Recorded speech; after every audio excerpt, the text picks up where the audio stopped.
En primera plana, Carlos Herranz. Bienvenidos en Primera Plana, un programa de Radio Francia Internacional y de France 24. Esta semana vamos a hablar de la noticia, sin duda, de los últimos días, la muerte del Papa Francisco, y vamos a hablar también de su sucesión, de cómo va a ser el próximo cónclave. Para ello nos acompañan en este estudio dos investigadores y dos periodistas, cuatro personas que ya les presento. Nos acompañan Thierry Megues, sociólogo especialista en las relaciones entre religión y política en América Latina. Bienvenido. Gracias. Francisca Salas, investigadora en lenguas y cultura hispánica en AgroParisTech, con investigaciones en asuntos como la jerarquía católica y la Iglesia en la Guerra Fría. Bienvenida. Muchas gracias. Ivonne Sánchez, de la redacción RFI en América Latina. Bienvenida. Muchas gracias, Carlos. Y Patrick Vélez, reportero internacional de Le Figaro, responsable de la rúbrica América Latina. Bienvenido. Gracias. Próximo cónclave tras la muerte de Francisco y nuestro asunto en primera plana. Comenzamos.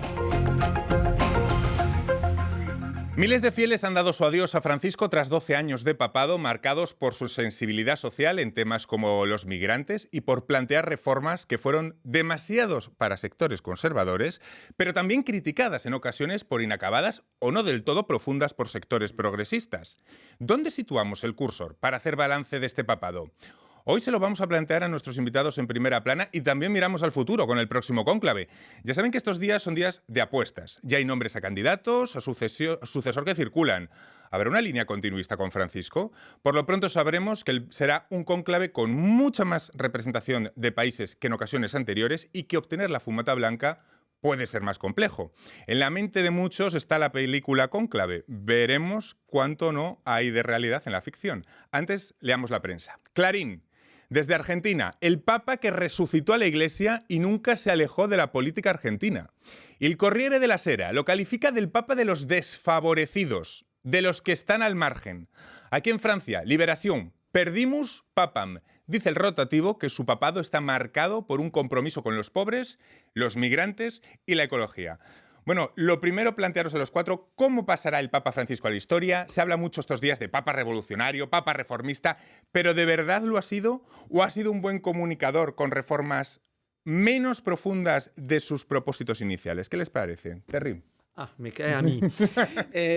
Yo optaría para tu segunda propuesta. Yo creo que fue un papa reformador, que buscaba reformar, que intentó empujar reformas más o menos importantes según los asuntos, pero creo que no, pero claramente que no lo logró completamente por X razones, muchas razones de hecho.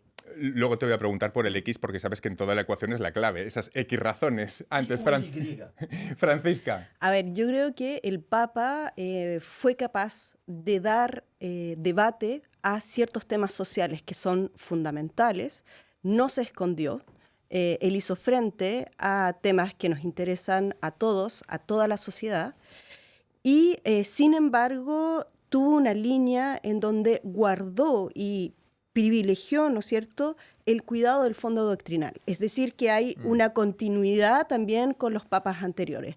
Entonces, yo creo que lo interesante es que podríamos decir que quizás está en un punto intermedio entre conservador y reformista, pero ciertamente estaría más cerca de el mundo reformista por abrir esos debates. Quizá hizo todo lo posible por posponer temas impopulares o aquellos asuntos que él sabía desde el principio que no podría cambiar sin romper la Iglesia. Yo creo que no. Yo creo que él se atrevió. Pensemos en el primer año. Primer año va a Lampedusa, habla sobre los migrantes, habla sobre la situación del pecado en la iglesia, de las mujeres, de la ecología, habla de todos estos temas societales que no son solamente importantes para los católicos, sino para todas las sociedades del mundo. Ivonne. Pues yo diría un papa cercano a su pueblo, incluso a los que no eran su pueblo. A mí lo que me llama la atención es que durante estos 12 años fue muy popular. O sea, desde el principio, no sé si recuerdas, fue una especie de franciscomanía, si se puede decir así, que no disminuyó. Eso, y entre los no católicos, muy popular. Y entre los no católicos. Eso, para mí eso es como... hay una frase muy bonita que se dice, si podríamos resumir, es que a Juan Pablo II los fieles iban a verlo. A Benedicto XVI iban a escucharlo. Y al Papa Francisco se podría decir que iban a tocarlo. Y en estas imágenes que estamos viendo ahorita es eso, el Papa cercano a todos. Para América Latina, ¿qué ha supuesto, Patrick, un papa como Francisco? Es muy importante porque él logró cambiar el foco europeo de la Iglesia católica. Y es una cosa increíble, nueva, muy nueva. Y eso me parece que en Latinoamérica tiene un sentido muy importante. No es que va a conquistar los pueblos y luchar contra... Pero es importante este cambio de foco que es muy nuevo. Nunca había un papa con él que dice, no, Europa, ok, es una cosa, pero hay el mundo.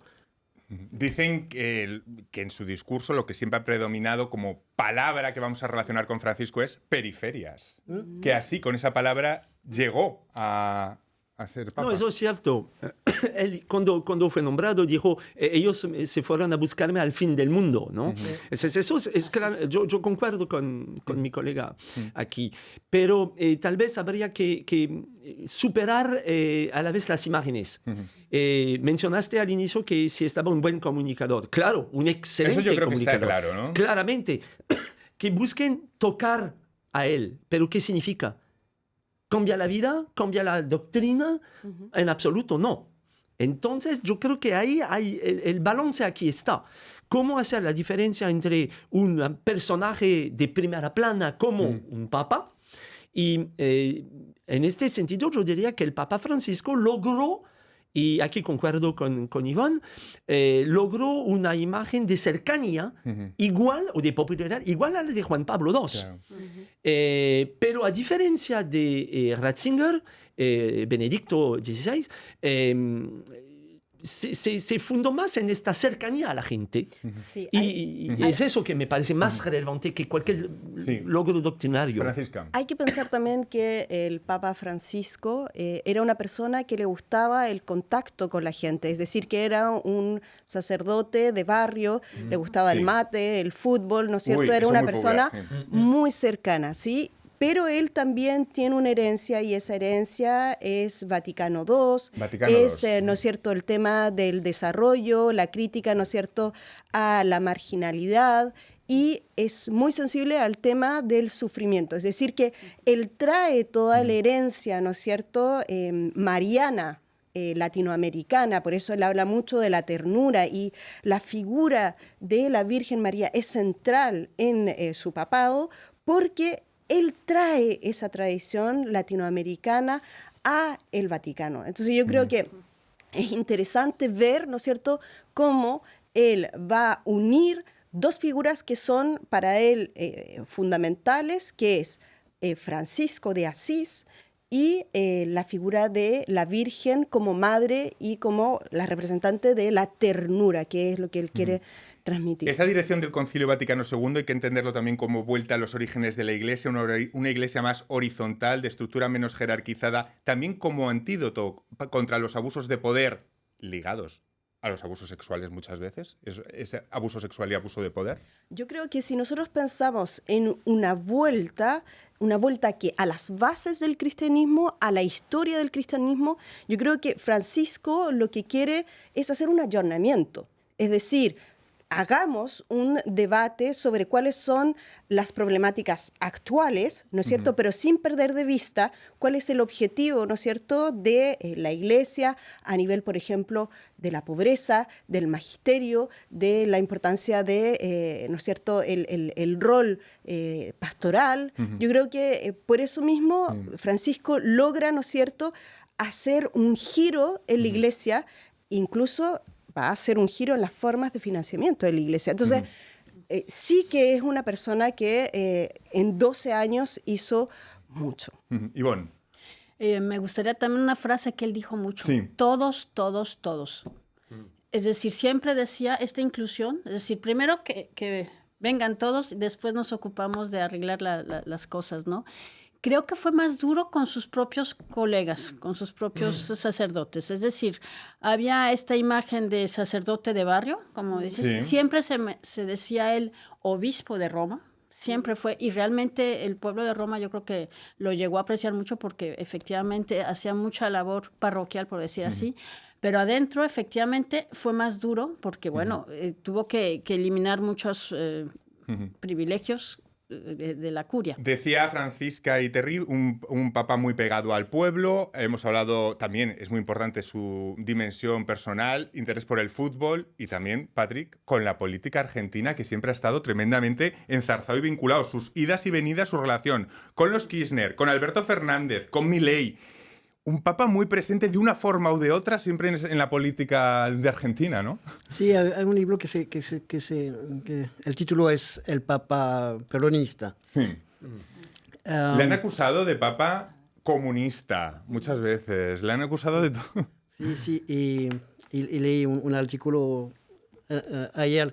Dice que se presentó en el balcón como Perón en 75 antes de morir. Es increíble la visión que argentinos, no todos, pero argentinos tienen de un papa peronista. Realmente, cuando hablo con amigos de Argentina, la referencia al peronismo como el papa es siempre presente.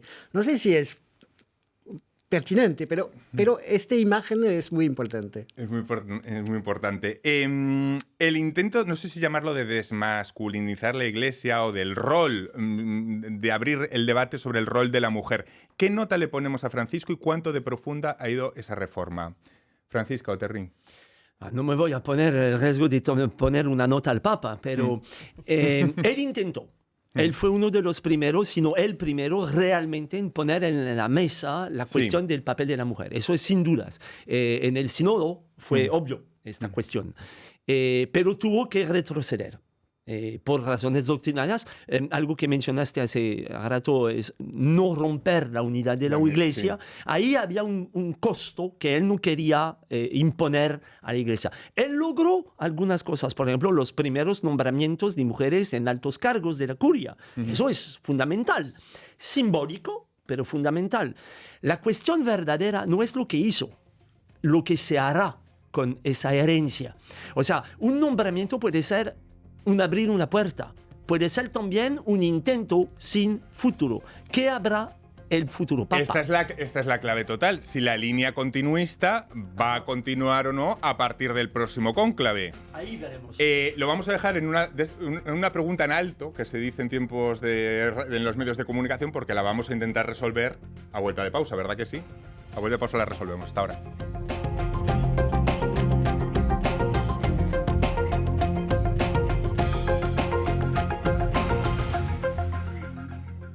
Enlace del Cono Sur hasta el Océano Índico, desde los Andes hasta China, una mirada semanal con los temas más importantes de los países. Presentado por los corresponsales de France 24 en español.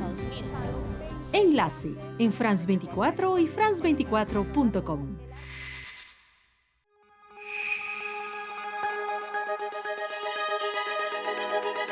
¿Sabe cómo identificarlas? Acompáñenos. Con France 24 vea cómo distinguir entre información y contenido falso en las redes sociales. Desinformando, una herramienta para verificar y contextualizar información.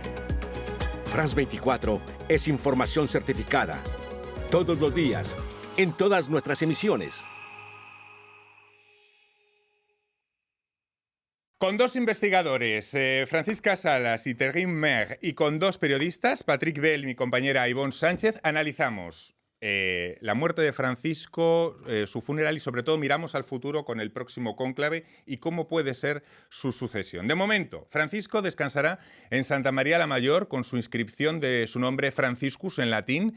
Vamos a hablar luego de esa línea continuista, pero antes, ¿qué mensaje ha querido mandar con su testamento una vez fallecido, Francisco? Bueno, yo creo que nuevamente la figura de Francisco de Asís es fundamental, es decir, una predilección por la pobreza, que era la visión que él también tenía para la Iglesia, por eso también las reformas que hizo a nivel financiero, y todo eso también enmarcado, ¿no es cierto?, en un lugar que representa, ¿no es cierto?, la Virgen, ¿no es cierto?, la Madre, y que también es fundamental para sus escritos y para quienes en el fondo pueden seguir un poco su legado. Es decir, yo creo que para él su posteridad tiene que ver más que con una acción particular, con la fuerza que le puso a tratar de hacer frente a todos los desafíos internos y externos de la Iglesia, también con una visión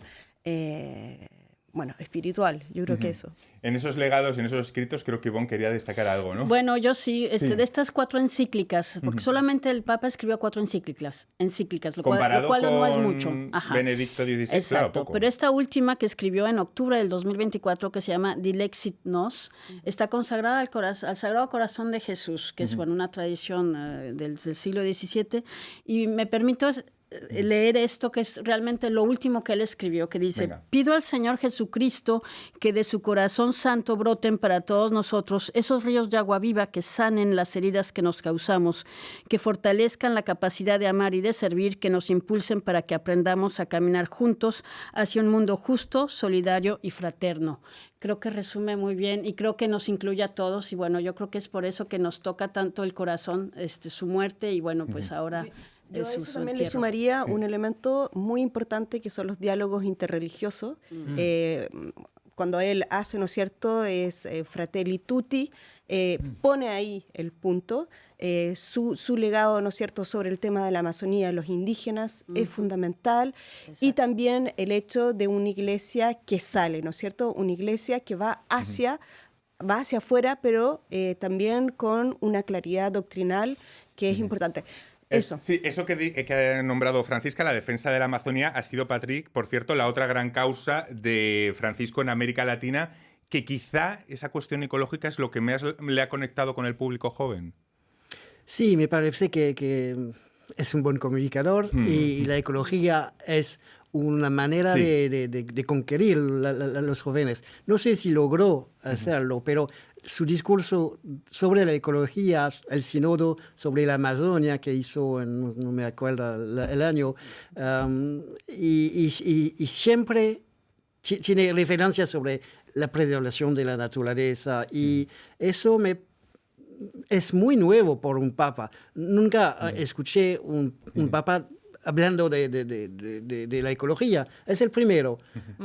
Pero a la vez de manera muy coherente con su nombre, Francisco, es decir, el Papa de los pobres, pero el Papa también que alaba la creación, ¿no? Entonces, a mí me parece esta idea de la ecología integral muy interesante. Estamos haciendo un retrato con las partes buenas y también con las menos buenas y atreviéndonos con todo. Por ejemplo, vamos a poner un poco de caña a esto, porque decía en una entrevista en el diario El Mundo el vaticanista Eric Frattini que con Francisco, al igual que pasó con sus dos antecesores, las iglesias se siguen vaciando. ¿Están de acuerdo? ¿Hay una fuga de fieles que, digamos, Francisco no ha conseguido resolver, pese a sus acercamientos con sensibilidades que afectan al público joven como la ecología, pese a un diálogo más a pie de calle? Sí, totalmente. Yo creo que de todos modos el problema del papado y de la Iglesia Católica en general es esa fuga de fieles. Y yo creo que es eso que nos pone en problemas al momento de establecer una evaluación de este papado. Francisco quedó atrapado en dos líneas, la línea conservadora, la línea progresista. Entonces, intentó ser progresista. Yo me inclinaría a decir que fue más progresista que cualquier cosa, con el riesgo de enfadar a los conservadores, pero dando algunos puntos a los conservadores también. Mira lo que mencionaste sobre el lugar de su sepultura. Nombre en latín, para satisfacer, dar un símbolo a los tradicionales, pero fuera del Vaticano. Yo me voy para radicarme en la eternidad afuera del Vaticano, en una parroquia. Bueno, no cualquiera, pero una parroquia. Eso es exactamente eso. En ese sentido, el Papa Francisco fue un papa de símbolos. Comunicación en símbolos. Mi colega mencionó a María, pero, o sea, la Virgen, pero Juan Pablo II también utilizó la Virgen María, pero tal vez no con la ternura, sino con una figura de autoridad, de cercanía, la mujer, sin dar nada a las mujeres. Francisco intentó, pero está atrapado en eso. Y yo creo que es no propio del Papa, es propio de la Iglesia. Pues vamos a hablar de si va a continuar esa línea de Francisco, porque vamos a hablar de lo que toca. Ya circulan las primeras listas de papables, tanto en ambientes vaticanos como en medios. Suelen ser días confusos, que darán paso a un cónclave más numeroso internacional que nunca. 135 cardenales de 71 países, muchos más que en ocasiones anteriores. Les voy a preguntar por una frase que siempre se dice, pero parece que suele ser verdad. ¿El que entra papa a un cónclave suele salir cardenal? A ver, si yo puedo responder, no voy a hacer hipótesis sobre quiénes van a ser, en el fondo, lo que nos gusta a los periodistas, lo que nos claro. gusta a los periodistas. Pero, bueno, luego lo hablamos. La historia nos ha mostrado que en el fondo no se puede avanzar, o sea, que no hay necesariamente una continuidad entre un papa y otro. Lo que sí sabemos es que aquellas figuras que son controvertidas quedan rápidamente puestas de lado. Sí, también es importante entender cuáles son los movimientos y las discusiones que se están dando al interior de la Iglesia desde principios del siglo XX para entender que hay una progresión, una mundialización que yo llamo de la Iglesia, es decir, que empieza con Pío XI y que va a seguir hasta la actualidad. Es decir, por ejemplo, la idea de que se quiere adentro del cónclave que haya una participación de los diferentes lugares del mundo. Y eso ya empieza en el fondo con Pío XII, el nombramiento de cardenales que son que vienen de otras partes del mundo, y eso tiene una repercusión directa en Vaticano II, en donde debates, ¿no es cierto?, de la periferia van a ser centrales, ¿no es cierto?, en el Vaticano. Entonces, yo creo que si seguimos esa línea, podemos pensar que obviamente en un mundo que está hoy día cambiando, generando diferentes polos, ¿no es cierto?, de poder, un futuro papa tendría que ser una persona muy diplomática, una persona que sepa manejar muy bien en el fondo los medios de comunicación, que sepa también ser prudente a nivel doctrinal, pero que también sepa, tener los debates necesarios que Francisco ha tenido. Pregunta concreta. Que Francisco haya designado al 79% de los cardenales del próximo cónclave, ¿garantiza o no una línea de continuidad? ¿O hay una autonomía de decisión que les... Enseguida no. Para nada, porque todo eso es también... Es un poco como la película Conclave que mencionaste. Ahora vamos a hablar de ello. Son juegos de poder. Los cardenales son príncipes de la Iglesia y créame que son conscientes del poder que ostentan. Pero cometemos, creo yo, un error todos nosotros. Seguimos pensando los cardenales como representantes de su país y de su respectivo continente. Es obviarnos de algo fundamental. Príncipes de la Iglesia son a la cabeza de la Iglesia. Y el Papa, o el futuro Papa, tendrá que liderar una Iglesia mundial. El problema es que los continentes y las poblaciones están fragmentándose. Un Papa que convendría a los europeos no convendría tal vez a los africanos. Un Papa que convendría a los americanos, norteamericanos digo aquí, no sería tal vez tan afín con los asiáticos. Entonces, ¿cómo resolver la ecuación? Quizá la pregunta es si creen que el futuro de la Iglesia está en otras latitudes por demografía, no en Europa, y esa es una razón de peso para el primer Papa asiático o quizá africano. ¿Qué les parece, Patrick, Ivonne? ¿Es una razón de peso, cuanto menos? El conclave es una palabra falsa, porque conclave es decir una sala cerrada, es falsa. Hay una influencia de todo el mundo y actualmente vimos con Trump, hay una regresión o un ambiente mundial más conservador. Y me parece que va a influir mucho en el conclave y se puede que, por ejemplo, vamos a elegir un papa quizás africano, pero conservador. Pero muchos dicen que esa contextura mundial puede influir, pero de los dos lados. Hay gente que dice, siguiendo esa línea de conservadurismo, y hay gente que dice que no, que como contrapoder, es decir, haciendo el contrapunto a ella. Es decir, ni siquiera en esa teoría yo he escuchado ya las dos versiones. Bueno. De todas formas, como tenemos un elefante en la habitación, que es la película de la que nos estamos refiriendo, que muchos de ustedes seguro que ya han visto, vamos a hablar de ella, que hay tanto de realidad en la ficción. o de ficción en la realidad más bien, la película Cónclave.